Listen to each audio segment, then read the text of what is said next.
বড়া তো অনেক প্রকারের খেয়ে দেখেছেন, কখনো কি কুমড়ো পাতার বড়া খেয়ে দেখেছেন? একবার এইভাবে বানিয়ে খেয়ে দেখবেন, আঙ্গুল চেটে পুটে খাবে। এই বড়া বানাতে খুব বেশি উপকরণের প্রয়োজন পড়বে না। প্রয়োজন 1 কাপ মসুর ডাল এবং বেশ কয়েকটি কুমড়ো পাতা। 1 কাপ মসুর ডাল নিয়ে ভালোভাবে ধুয়ে নিয়ে 1 ঘন্টার জন্য ভিজিয়ে রেখে দিতে হবে। 1 ঘন্টা পর ফিরে এসে দেখবেন ডালগুলো কেমন জানে ফেটে ফেটে গেছে। ডালগুলোই ভালোভাবে ভিজে ভিতর থেকে ফুলে উঠেছে। এই ডালগুলোকে বেটে নেওয়ার পালা। যে কোনো মুখরোচক খাবার বানালে আমি শিলপাটাকে প্রেফার করে থাকি। আপনারা চাইলে এখানে ব্লেন্ডারে ব্লেন্ড করে নিতে পারেন। এখানে 1 কাপ ডাল পুরোপুরি দিয়ে দিয়েছি, 2 থেকে 3 কোয়া রসুন, 4 থেকে 5 কাঁচামরিচ, একটি মাঝারি সাইজের পেঁয়াজ কুচি এবং হাফ চা চামচ কালো জিরা যোগ করে দিয়েছি এবং সর্বশেষ আইটেম হাফ চা চামচ জিরা অ্যাড করে দিয়েছি।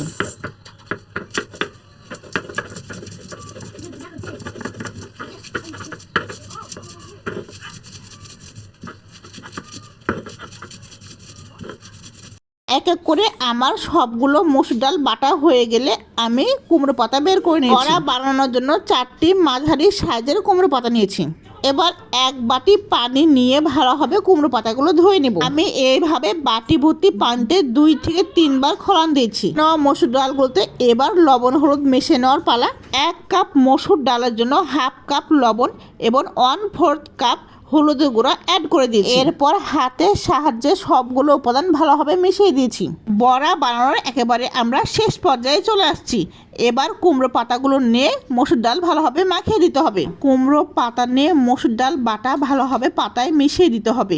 ভিডিওতে যেভাবে দেখেছি ঠিক সেভাবে মিশিয়ে দিতে হবে। কুমড়ো পাতা যদি বেশ বড় হতো তাহলে 2-3 রকমভাবে ভাঁজ দেওয়া যেত। আমি এখানে বড়া বানানোর জন্য কচি কচি কুমড়ো পাতা ব্যবহার করেছি, এই জন্য 1 ভাঁজ দিয়েছি। আদা বাটা, রসুন বাটা, জিরা গুঁড়া। জিরা? হ্যাঁ, আদা বাটা, রসুন বাটা, জিরা গুঁড়া। এটা কাল কুচি থাকে তো।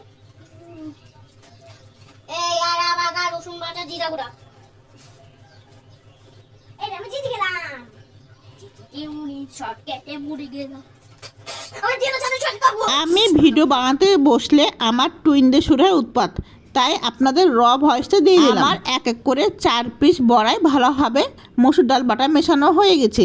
এবার এগুলোকে ভালোভাবে ফ্রাই করে নেওয়ার পালা। চুলাতে কড়াই বসে তেল হালকা গরম হয়ে আসলে বড়াগুলো ছেড়ে দিতে হবে। এখানে তেল কড়া হিট দেওয়া যাবে না, মাঝারি হিটে রাখতে হবে যাতে তেল পুরোপুরি গরম হতে হতে বড়াগুলো সিদ্ধ হয়ে যায়।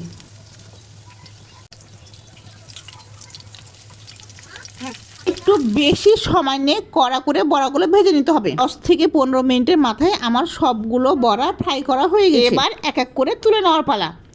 এই বড়া গরম ভাতের সাথে কিংবা এমনিতেই খেতে বেশ মজা লাগে। যারা কখনো খান নাই তারা একবার হলে ট্রাই করে দেখবেন। তখন পেজের সাথে থাকার জন্য অসংখ্য ধন্যবাদ সবাইকে।